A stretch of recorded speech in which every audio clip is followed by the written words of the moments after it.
Hi, everyone. Thank you for dropping by this episode of Media Champions. I'm Mary Therese in Atlanta. Today, we're going to take you all the way out to LA on the left coast. That's where we find Hannah Minardi. She is with Seven, and today she is with us here on Media Champions. Hi, Hannah. Welcome to the program. Lovely to be with you guys. We are happy to have you here, and we're happy to just flat out straight away ask you where you see the trends in media and marketing going, because in these last couple of years coming off of COVID, probably the biggest change we've ever seen, but it's changing daily. Am I right?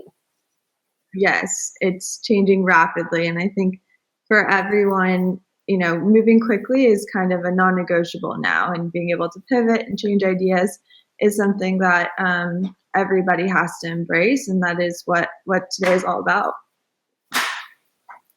When you are talking with a potential client and they know they have to put their story out there, walk me through how you get them through this process of storytelling, because there are so many different platforms now. It's not your mom and pop's advertising anymore. It's not just by a billboard or by some TV airtime. How do you explain to them all of the plethora of opportunity that's out there for them to put their story out there? Yeah, I think the biggest thing that I always try to wrap into with my clients is making sure that their story is truly authentic to them. And, whether that's they are really great in front of a camera and they can tell their story really well, and it works well with content, platforms like TikTok and the way that Reels and Instagram are going these days.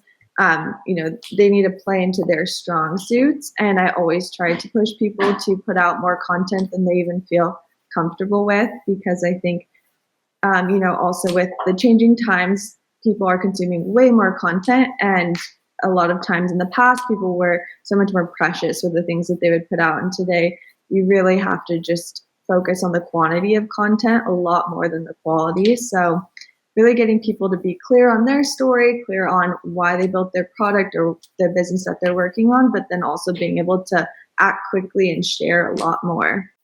Hannah, who is your favorite kind of client? I know you have to have a favorite that you like to work with, and you work with all different kinds of folks, but who is your favorite kind of client? Yeah, I've been really fortunate to work with a breadth of different types of clients.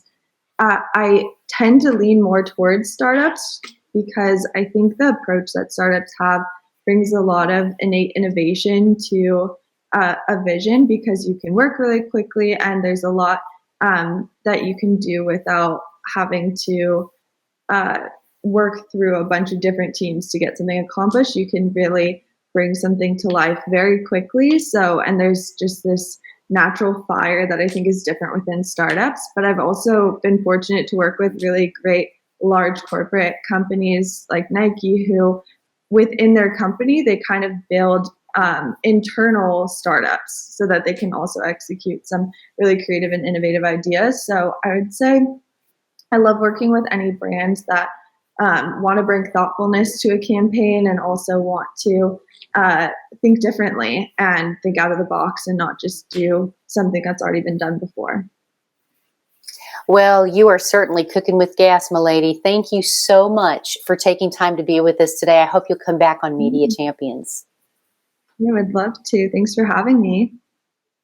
Thank you, Hannah. If you want to have Hannah help bring your vision to life, we can certainly connect you. You can find her by dropping by dailyadbrief.com. I'm Mary Therese in Atlanta. We'll see you next time for more Media Champions.